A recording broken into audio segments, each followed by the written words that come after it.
Imagine living your life after 50 and feeling energized and excited about your future. Welcome to the Women in the Middle podcast, the podcast for women who are ready to figure out what they want and create the life they deserve. Here's your host and master certified life coach, Susie Rosenstein.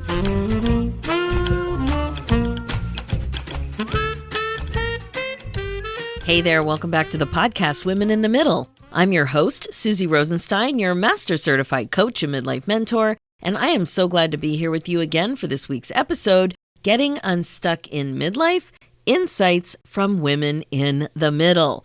And it is a special episode because these three amazing women are currently in the Women in the Middle Academy. I've had the pleasure of being their midlife coach for varying amounts of time over the years, and they have all had something big in common. They were stuck. And now they have another really big thing in common. They're on the other side of being stuck. They learned a lot that helped them understand what stuckness was all about for them, and then they applied what they learned to move themselves forward.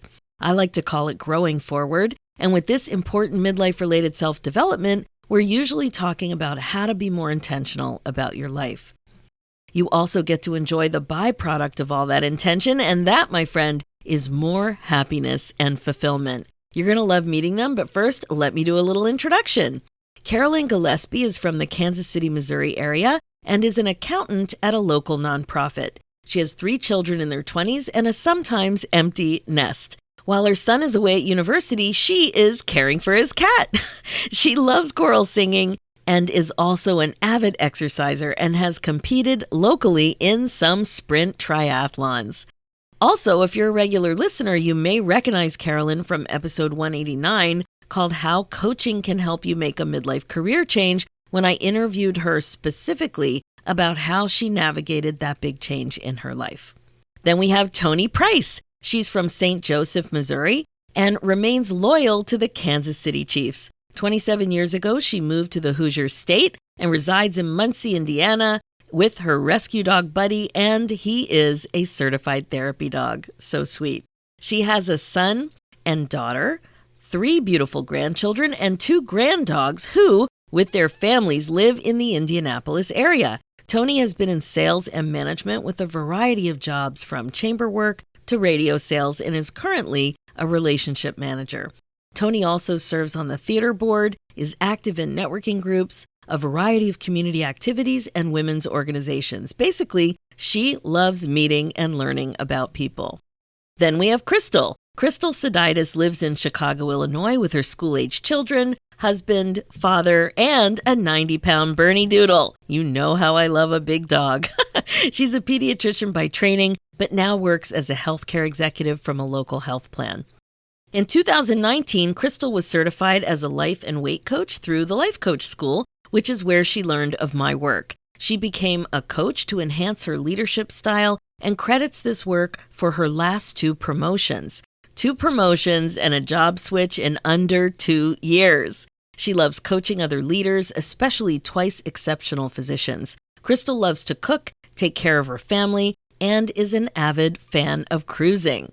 I am so grateful that these amazing women took the time to share their experience of working together on the podcast. But the other thing is, I'm so happy, seriously giddy, to introduce you to them because they are living proof that when you put yourself first like this, you can totally get unstuck, get super clear about what you want, and love your life again. So without further ado, let's dive in. Please enjoy this interview. Hi, ladies. Thanks so much for joining us today on the Women in the Middle podcast. Hi, Susie.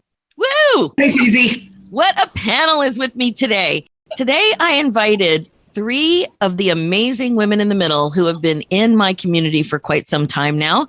And they have a few things to share, a few insights and aha moments, that sort of thing.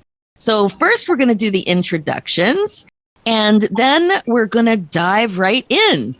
So today we have Crystal Soditis, we have Carolyn Gillespie, and we have Toni Price.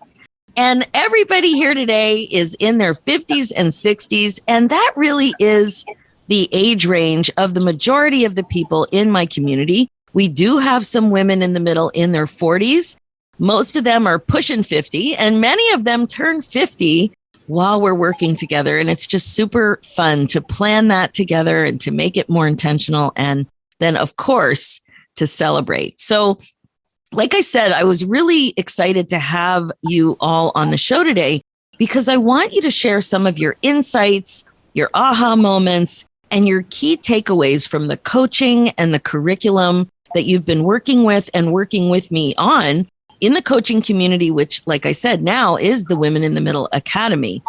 So I talk about the focus of this work being coaching, community, and connection, emphasis on community and connection.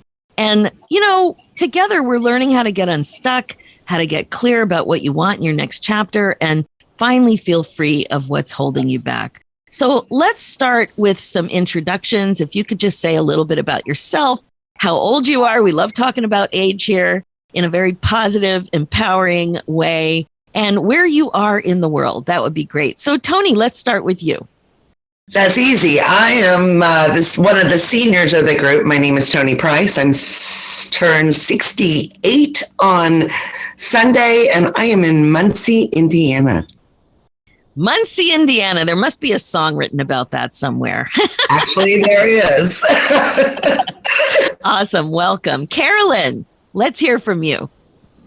Hi, I'm Carolyn Gillespie, and I am 51. I did turn 50 while I was in the group. Also, I am from Kansas City, Missouri. The Midwest is representing strong today. Welcome. So glad you're here. Did I get that right? Are you both from the Midwest? Yeah. It is technically the Midwest, right? Indiana is the Midwest, although some of us here in Missouri would dispute that. And Carolyn, I too am, and we have in common that we're both from Missouri. And I wonder if my third panel guest is also technically from the Midwest. Crystal, let's hear from you. Yeah, hi, I am Crystal Sodaitis. I am 52 years old, and I am not from the Midwest. I live in Chicago, but I grew up on the East Coast on Long Island. There we go. And is Chicago technically considered the Midwest? Yes. Yes, Chicago is the Midwest. You know what? I have to say, that's the part of the United States that I have the least familiarity with. I've visited I just don't really understand that part of the world so much, but now I have all these new friends to visit. There you go. Come on down. Come on anytime. I think I might once traveling becomes a little more comfortable again, for sure. All right. Thank you so much. So let's start by talking, and we'll do like a round table sort of thing. But of course, if you feel like you want to add to something that somebody else says, please feel free to do so. So let's go back to when you weren't feeling exactly the way you wanted to feel, and you started to notice that something was off. Can you talk a little bit about that? What was missing back then? And then what were you looking for when you were looking to join something? What was that experience like for you? Carolyn, do you want to start? Sure, I'll start. When I started noticing something was off, I was kind of unhappy in my job, and I was kind of not sure what I wanted to do next, but I knew I needed a change. But I was afraid I was too old. I thought I was almost dead and no one would want to hire me and I didn't even know what I was good at and what I could do. What was the other question, Susie? Well, I just want to pause there for a second on almost dead. What did you notice yourself thinking when you were feeling like that? I felt defeated, that I was washed up. I'm done. And that's not a good feeling at all. No, you weren't happy when we first met. That's for sure. The other thing that struck me, though, about what you said is that you really didn't even know what you were good at. And you'd been employed all those years and you have very specific training, which I know we'll get into.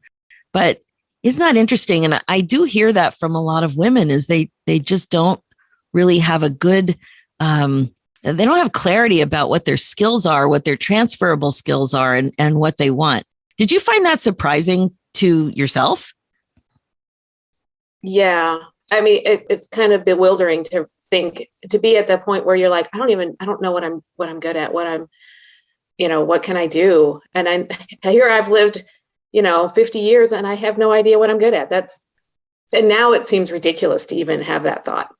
I know. But when you're in it, you're in it. Yep. For sure. That's for sure. And then what were you looking for? Were you Googling? Were you listening to the podcast? What was that like for you? How did I find you? Basically? What were you looking for?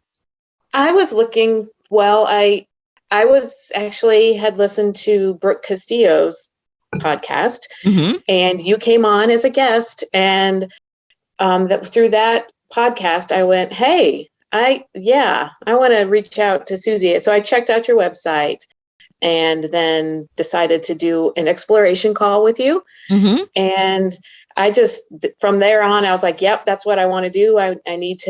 This is the help I need. And it was more a matter of how can I make it work for me? Oh, that's awesome. And thanks for sharing that very descriptive experience you had of really feeling defeated and washed up. And as you said, almost dead. I mean, it's really something when you're in it. I know we're all kind of laughing lovingly. And it's so nice now that you can be compassionate with that, that person that you were. It's still you. And it was very painful. So I'm so glad you're not in that space anymore. Awesome. Me all right. Too. Oh, thank goodness. And Crystal, tell us a little bit about your experience. Okay, so I found out about you, Susie, when I was getting certified as a life coach through the life coach school. And you were an instructor. And I just fell in love with your personality and your style. And, you really just sort of, connected with you in a way that, you just connect with somebody that you don't actually know. Like I'm sure many of the podcast listeners have connected with you. And then you at the mastermind that year that we had for life coaches, you gave away a life coaching session with you as a part of a presentation that you did. And of course, I jumped on that opportunity and had a one-on-one session with you that was so pivotal for me because I didn't even realize what I needed. I didn't quote unquote feel stuck because I had just been promoted. I had just gotten certified. I felt like my life was going in a good direction, but you really pointed out so many of the pitfalls that I didn't even know was there. A lot of what we talked about was my promotion. I didn't love the package that I was offered. And so we reframed it in a way that made me feel really good and much more valued in my current position. And I guess the rest is history. Like joined the Finally First Club. And then of course, when Finally First rolled over to Women in the Middle Academy, I was all in. Oh my gosh, that's so good. And I really do remember that moment. It was in the hallway, the foyer outside. And I was so nervous to speak at that event too. And it was just so great. You were so excited to connect and meet. And you are a lot taller than I am, which is, it's so fun. When you meet people, you give people a hug and they're so much taller than you. And probably a foot, right? So good. So good. And the irony is what I was talking about at that event was your story and what you have to bring to your story and how you frame your story. So it's ironic that is something that we did together right off the bat. Yeah. So good. Okay. Thank you so much for sharing. And Tony, how about you? Mine's quite a story. When I first discovered you, and like everybody else, I think Brooke brought us all together. I was seeking some type of life coach because my daughter had shared that with me. And I found a lady. I did 4 sessions with her. I think I still have 2. I knew she wasn't right for me because I needed somebody more in my age group that had more experience. So it was the pandemic. we're all, and I think a lot of us were probably in that case, we're all home alone with our stinky thoughts. And we're thinking, that little 2-year-old is running wild in our brain. And I too heard you on one of Brooke's podcasts. Wow. And I said, I'm going to check this lady out. She's right up my alley. And I will never forget, because I thought, I'm going to get a robot, right? So I do the call with you, and it's like, oh my God, it's you. It's you in the flesh. I'm really talking to Susie. So it's been wonderful for me. And I think I was stuck. I mean, girls, I'm the senior of this group. And I feel like, and I've done it for years because I've been in sales, we can never stop growing. And I'm not always doing what I want to do, but I sure am managing my thoughts and the circumstance to get that better result. That's awesome. Do you remember how you felt, Tony, when you were stuck? I felt like I was in a real spin, like we all are. I think there are things that I feel a little stuck about still, but I can manage it now. Do you know what I mean? I can get better results. I can control my thoughts. I can adjust my feelings. So I think frustration is the big feeling when you feel stuck. But I'm so unstuck now, like I said, because even if it's not what I want, I know how to manage it. Yes. And I think that is making me have a little flashback now, too, about how I felt when I was stuck for 5 years. Like I was really, really in that hole.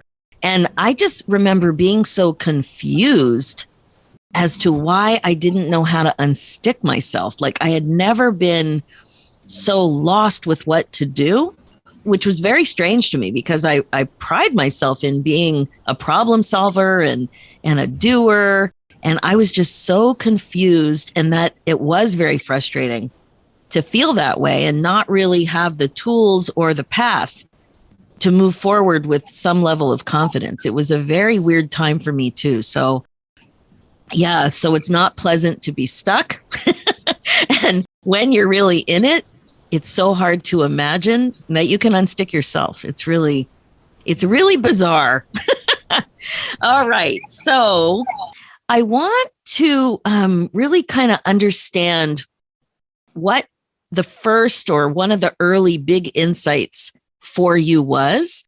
So really think about when you had that aha moment, or when something started to fall into place, or you had an epiphany or some clarity that you didn't have before. And where did that come from? Was it the coaching? Was it the curriculum, which is delivered in there's a video component. I prepare these PowerPoint presentations that you do like a do it yourself. And then there's worksheets that go with it. And then there's also a podcast workbook. So I select 2 episodes that support the curriculum that is dripped, and make workbook out of it. So there's lots of opportunity to reinforce the material. And then there's also coaching opportunity.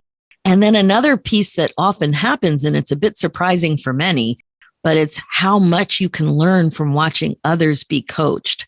Because we really are in a like-minded, similar community, because midlife is what brings us together. We're at an age and stage of life that is different, and we are wanting to grow. And so it's unbelievable how similar our problems are, even though they're different. So when there's coaching, it's very easy to learn from other people. So I'm just wondering if you could, I can't wait to hear what you have to say, but just reflect a little bit on some of those early ahas and where they came from. So Tony, do you want to start? Understanding that when I looked at things as a circumstance, when I go, this is a circumstance, this is object that cannot be changed, cannot be moved. And that has been my go-to every single time. I just go right to it. Or I work it backwards and I look at the results and I go, well, wait a minute, there's something I'm doing here that I need to change to get a better result. And I've got to say the group coaching, because I'll listen to the group coaching and I'll go, well, I never thought about it that way. But one of the things about the group that I've got to say, because I see two other lovely ladies on here that I just admire so, I feel like such a sense of community with women in the middle. And I can message these girls. We have each other's backs. We think about each other. And it's a true community of like-minded women that are working hard under your direction and your leadership and giving us the tools. So that's my thoughts on the Academy. Oh, Tony, thank you so much for sharing that. It's like a jewel, right? It's a beautiful jewel, and the vibe in it is not competitive. It's not backstabby. It's not it's so safe and so supportive.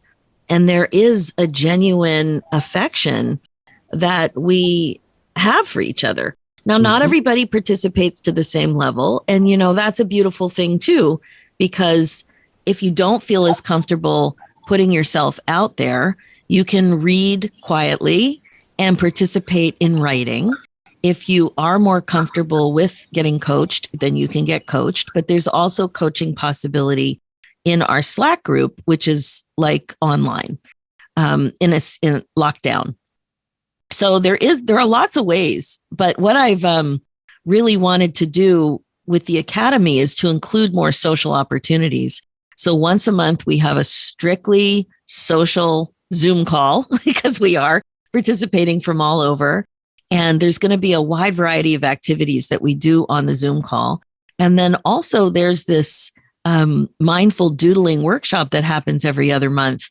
And sometimes, we're very quiet and focused, but sometimes it's just another way to access personality and connection. And then, of course, there's the coaching opportunities. So I'm really, I love that you mentioned the community, and it was everything I hoped for, because I've been in many communities myself, and you don't get the same vibe from all of them. And I do get private messages where people are concerned about the community being cliquey or competitive. And it's not like that at all. And it never has been. So I'm always thinking that maybe a lot of women that do find the Academy have found me through podcasts, through my podcast, or like you said, through the Life Coach School podcast, which is an amazing support. And I think, I think if you didn't connect with my personality, which is a little silly, lots of laughing, but upbeat, but still dealing gently and compassionately with very serious issues, I don't know that you would continue to be a listener. Like, you do have to connect with me. And then the group is an extension of that. And then the other thing you mentioned, Tony, which is so important,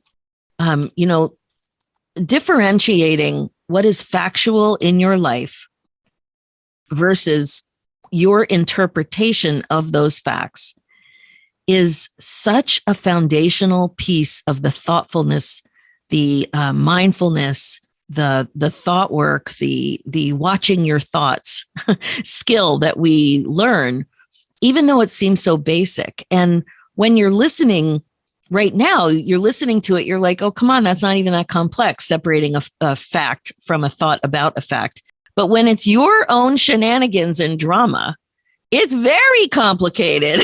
It all feels like facts. But that is such an empowering part of the work that we do, increasing your own skill set to make that differentiation, because that differentiation is so empowering to know. And right away, you just stop spinning as much on things you can't change. And you're able to see more clearly how you're thinking about those things And then you know, even if you don't fully believe it yet, but you know that that's where you have power, that you can be curious about the way you're interpreting and you can work on your mindset. And those are the exact skills we work on. So that really sets you free. And I'm so glad that you've gotten so much out of that, Tony. Thank you for sharing that.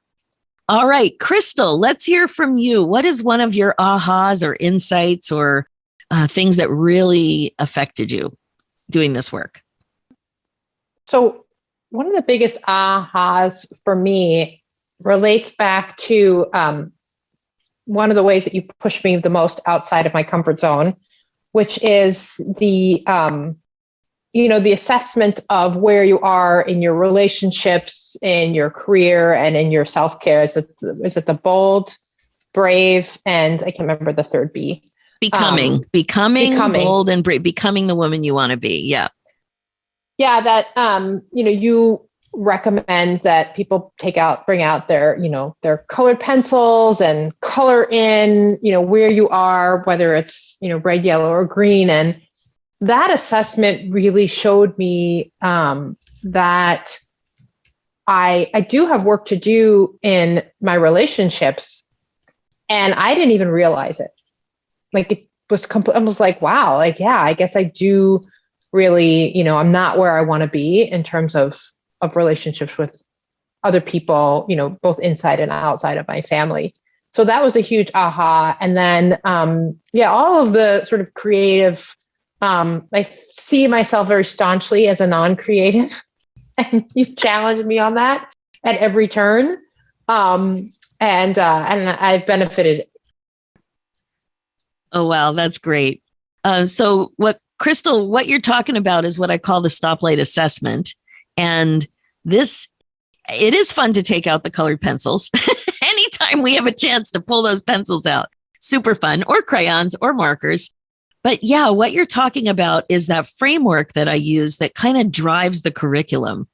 And it's becoming bold and brave is how I've articulated it in that assessment. So becoming the woman you want to be, which is self-care and everything related to self-care, and relationships, becoming more intentional about relationships and the way you make a formal contribution in the world, career or volunteerism, but the way that when you put on your working girl hat, the way you feel professional. And so what you're talking about is that intentional relationship piece, which I have divided into more narrow aspects. And that is definitely something that so many women our age have not been exceptionally intentional about for a variety of reasons. But it comes up a lot in midlife when you think about your partner, your kids, your parents, your siblings, and then also your friends and the way you connect in the community, all those kinds of things. But the question is, how can you become more intentional about your relationships? Many of us don't even think about it because we haven't identified that it's not where we want it to be. We haven't even thought about it that way. So that's amazing that it made such an impact. And using the pencils, when you see a big giant chunk of red, that's like, ooh, I guess I stopped working on that area.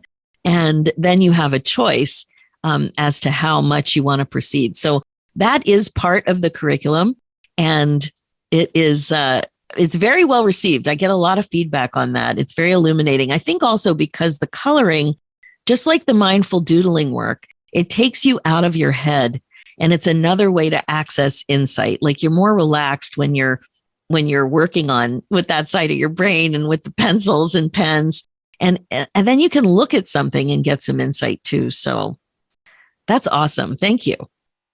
I love increasing the creativity on people who don't think they're creative at all. There's so many ways to be creative. Okay, Carolyn, let's hear from you. How? What is one of the early insights that you had? That's a good question because there's so many. But I think one of the things was I knew I needed to identify my emotions. I think that, that to me, the feelings were the first thing that I noticed. And then I'm like, why am I feeling this way? So I feel like I kind of start in the middle of the thought model a lot of times. And then I have to work and figure out what my thought is that's causing this feeling, based on my reaction to whatever my circumstance is. And one of the first things that I noticed was fear, that I felt a lot of fear about the future and about what I was going to do with my life and what I wanted to be when I grew up. I use that phrase a lot. I didn't know what I wanted to be when I grew up, and here I am 50 years old, not knowing what I want to be. So there was a lot of fear. And through working with you and with the group, I kind of started to realize that I had a lot of fear about not being good, about starting something new and not being an expert at it already. And when you think about it, okay, that makes no sense. But I really, there's so many things that I have done my whole life that I'm pretty good at. And when I pick up something new, I tend to think I should be at expert level or good and, pretty good level. And I'm not. Why would I be? And then to recognize that it's okay. That's the thing. It's okay to not be good at something that you're just starting. And to give yourself grace to accept that is hard. It is something through working with you, I ended up getting a new job in an area that I hadn't had full-time employment in. And it was just wonderful and amazing. And I'm glad, but I've been in this job for a little over a year, and my learning curve is like, vertical. It's not a curve, it's just straight up. And it's been really good, but there are times I'm still fighting that demon of why am I not good, or why am I not as good as I want to be, or why am I not in that place? And the thought work helps me catch it. I think that's it. You catch yourself doing these things. So you might spin still, just not as long, and you catch yourself. And to me, that's really important, that, it's not like, it's all unicorns and rainbows right now. It's not always that, but you know how to deal with it. And and sometimes it's like, you're right where you need to be. And I think that's like, was a very much an aha moment. It's like, it's okay that you're not an expert. That's okay. You're right where you need to be. You're in the process. Wow, that is so good. I'm so glad you mentioned fear. So many of us feel fear. And that was the emotion that also surprised me when I was in my stuckness. It never occurred to me that I was fearful. I didn't think of myself as a fearful person. I actually thought of myself as courageous and brave. So to be faced with that feeling that I was having trouble recognizing, I was floored, but I was scared to death.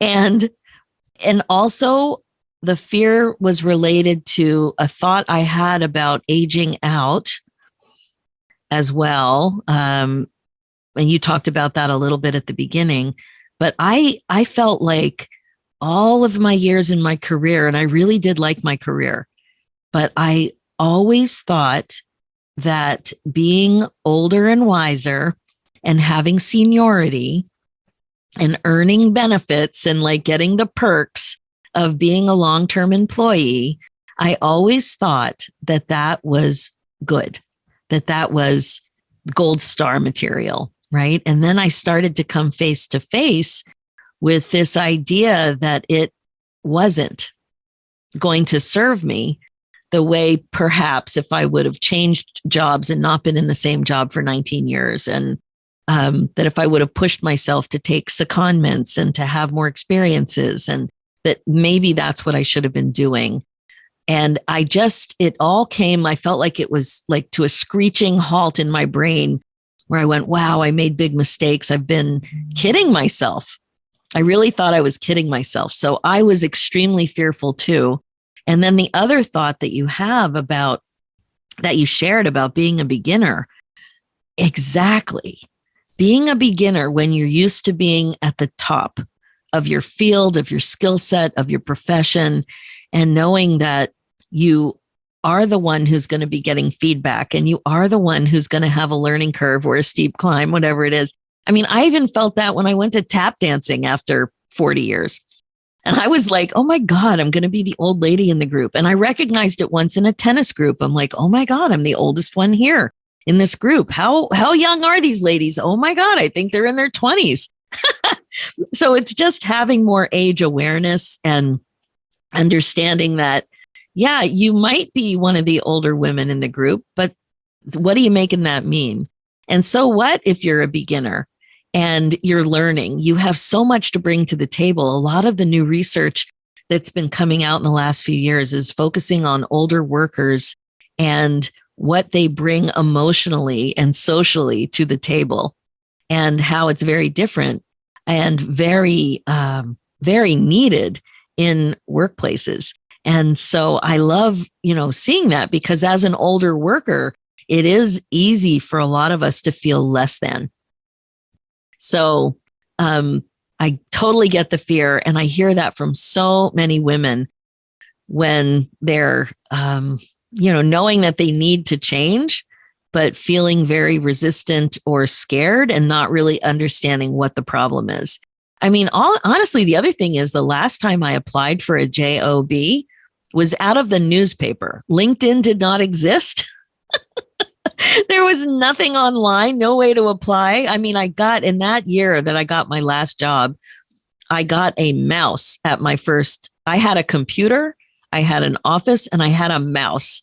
The job before that, I had a shared computer with no mouse. So this was in 1994 that I'm referencing, but yeah, like things really changed. So there's just so many things that go into thinking about changing your career.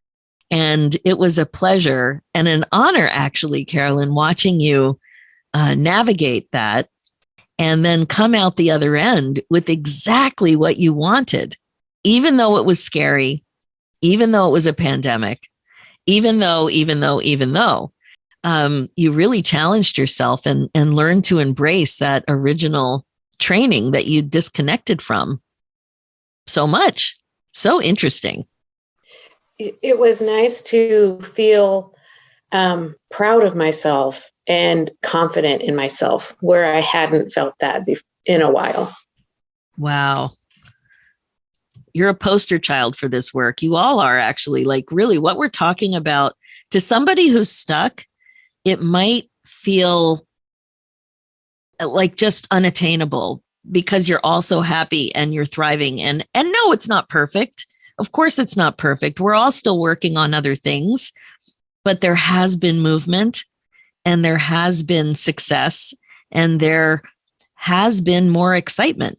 Like, there's more excitement and positivity when you really start to embrace what's actually possible. And you call yourself out on tolerating what's not bringing you joy. That's the thing. Like, for years, we tolerate so much. Does anybody relate to that idea of just tolerating and putting up with? Tony, do you relate to that? Of course I can. I mean, I've been terrible at tolerating and putting up with all my life. It's kind of like my MO. I think probably all of us have. I think the nice thing about it is that instead of being frustrated and angry and blaming, now I have that tool to go, and I've said this and I'm repeating it, is I'm not going to change that. That can't be changed, but I can change the way I think and act about it. So this is a tool. I say this was my pandemic gift, and I'm probably going to be 75 and showing up with all of the stuck Awesome. Because I'm going to be the woman in the middle that lives to be 140, right? So, yeah, I think we all have. That's amazing. So what would you say the after looks like? So we talked a lot about the before, and just briefly, if you could, just a sentence or two or a feeling or two of what it's like to have made progress on unsticking yourself. What does that look or feel like to you? Crystal, do you want to start? Yeah. It feels like in many ways really freeing. And it feels like acceptance. It's a lot of what, Tony and Carolyn already said, is that it's not like all of a sudden life is perfect, because life will never be perfect. But when you do hit those bumps in the road, they don't derail you to the same extent as they used to. You've got tools in your toolbox. Tony used the word a tool. That's what it is. Like, thought work is just a tool. It's a fantastic tool that you can use to help get yourself out of the spin. And Tony also talked about the community. There's so much support within the community. And then there's also Slack, where if you're in a spin, you can always post something on Slack, and you get great coaching from you, Susie, but then you also get support from the other women. So good. I like to call it a glorious spin. Like, let's really talk about that spin we're in. It's glorious. Thank you for sharing. So freeing, acceptance, and just that confidence that you're not going to be derailed because you know what to do. Even if you don't have the whole thing solved, you know what to, at least the next step to take. That's awesome. Carolyn, how would you describe it? The after. Well, the after is similar to what Crystal said, as far as, life isn't perfect, but life is intentional for me now. And if I'm doing things that I'm not happy with, like what Tony said about maybe, doing some things that, you don't really want to do, but you still have to do. I mean, you can't get out of doing the dishes and cleaning the bathroom. But there, you're able to focus on maybe why you're doing something. Susie, you often say, if you like your reasons for feeling a certain way, then that's important. That's intentional. You understand that, yes, this means something to me. So if I'm unhappy about social injustice in the world or something like that, if I like my reason, if, it's justifiable in some sort of way to me, then that's important. Those are emotions that are important. But I do also like that when you don't like your reasons, you catch yourself and you can say, okay, how can I reframe what's going on here to be in a way that I do like how I'm feeling about it. So good. Thank you for that. And Tony, what's your after look like? I think I used to do things like, how we would run to somebody and go, do you know what so-and-so did? Or what do you think about this? Totally. And we would blame and complain. Well, I don't blame and complain anymore.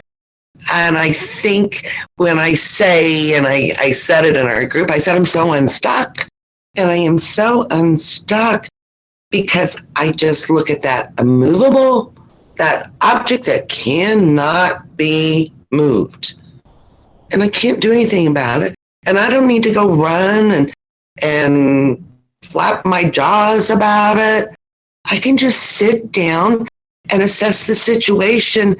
And like these ladies have said, we can do things intentionally and we have that control. So that's the difference. Yeah, that and huge difference, right?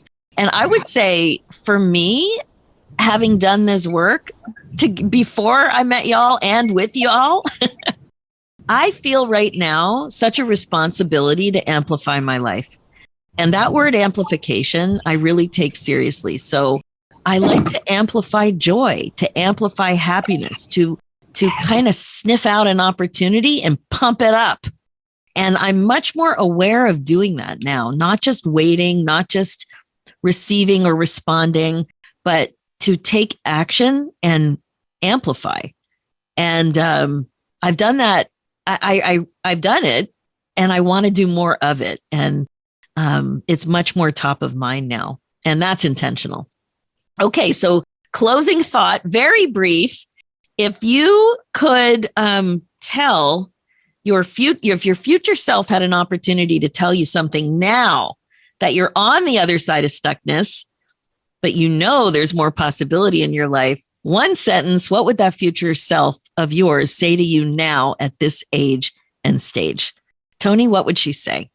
My future self would say, why did you not do this sooner? Exactly. I mean, come on, girl. Why? You settle I wish you would have been a calmer, less knee-jerk person sooner. So good. Okay. So if you're not even 50, do it. No, exactly. Crystal, what would she say to you? My future self would say, you are living your best life and you have Susie to thank for it. Oh my gosh, Crystal, thank you. And I can't even tell you all how grateful I am for your participation and commitment. That's for sure. You're a doll. Okay, Carolyn, what would she say to you? Well, she would say, you're not almost dead and you still have a lot of living to do and a lot of learning to do. So get in gear, get to work with Susie and get into the women in the middle, because that's where you need to be. And it's such a supportive community. And if you're, for me, I've always been looking for a tribe, and I think I found it. I know I did. Oh my gosh, that's amazing. Ladies, thank you so much for spending this time with me on the podcast. Your growth and commitment to yourself is unbelievable. I couldn't be more happy for you, and I couldn't be more proud to be just a little part to have helped you grow this way. So thank you so much. I can't wait to see what else that you do. Thanks, Susie. Talk to you soon. Okay, that's it for this episode. Amazing, right? Like I said before, I am so grateful that Crystal, Carolyn, and Tony came on to share their powerful experiences and insights, because it helps make it so obvious that you are not alone. When you're stuck, like you may be right now, it can feel so overwhelming and confusing. You may be more confused than ever before about what to do, where to go, and how to move forward. That is totally what happened to me. And doing it alone when you feel so alone doesn't work for everyone. It can be bad. So you can be part of a true community that can really help and support you on your path forward. What that means is that your next chapter can not only be more clear and more fun, but it can also be with more support and more true connection. And that's something that can be hard to find in midlife. So please, if you are spinning and feeling stuck, take a baby step, book your free momentum call, and consider joining the Academy. We would love to welcome you in, all of us. All right, as you know, my focus as a midlife coach is to help you waste less time spinning and feeling stuck. This really is what regret-proofing your life is all about. Remember, being the queen of your brain domain is the best way to be. If you want to get unstuck and more clear about your next chapter, check out the Women in the Middle Academy. Head over to www.womeninthemiddleacademy.com. For show notes and links, go to www.susierosenstein.com and click on the podcast tab to find the information about this episode. Let's do this, ladies. It's time for you to put yourself first, one thought at a time. Thanks so much for listening, and I'll talk to you next week.